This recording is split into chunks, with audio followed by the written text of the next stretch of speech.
Hi, this is Dr. Fred Ray Librand, and I want to comment a little bit on Jordan Peterson's principle from his book about the 12 rules concerning children. And his thought in rule number 5 is you don't want to allow your kids to do anything that will cause you to hate them. He could soften it or stretch it or whatever he'd like to do, but he said it the way he did, perhaps for a really good reason. And I not only am inclined to agree with him, I've kind of been saying that for, 22 years or more. Look, here's the point. He understands, as I understand, that you're not a saint.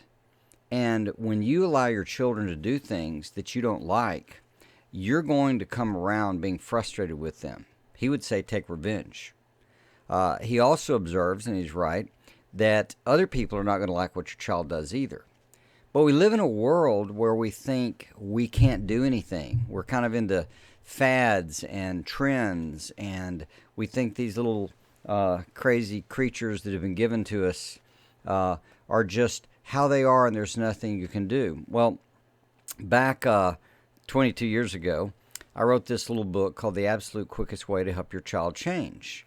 And in here, I basically say, hey, you can help your child change. It's based on principles that we can find in the universe.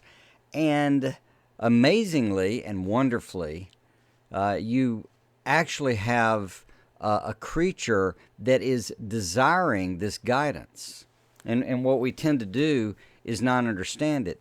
These babies want us, whether they realize it or not, to help guide them. They're not qualified. They're not adults yet. They don't know anything. That's what we're doing here. We're wanting to guide and shape and develop their behavior. We don't take away freedom that way. We actually empower them.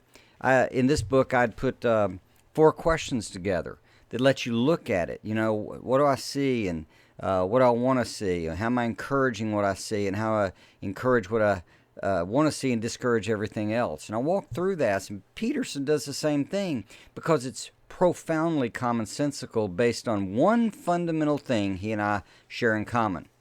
And that is we think this universe is designed, that there's design in maleness, there's design in femaleness, there's design in things like personality and the way things function.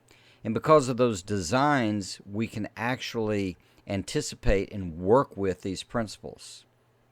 That is where the secret is. And if you are inclined, you can wake up or continue to add momentum. And in waking up and adding momentum, what you're going to see is the opportunity to structure things around your child so they really learn. And I'm going to tell you finally, you already know they do this. You do this innocently and perfectly with language.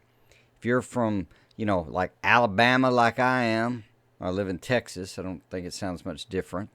Or, if you're Jordan Peterson and you're from Toronto and it's a host and whatever else, however they say cool things up there, or down under, or the UK, or who cares? What you need to know is language has been a subtle, rewarding, and discouraging training that you do on your children.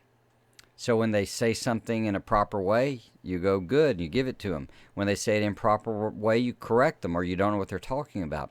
That way they learn to pronounce language properly in that context, in that dialect.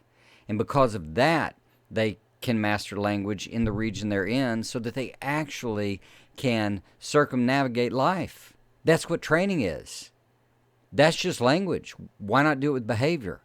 You got a great future out there, but equip that child with some self-discipline. It comes from the outside first, and then they internalize it.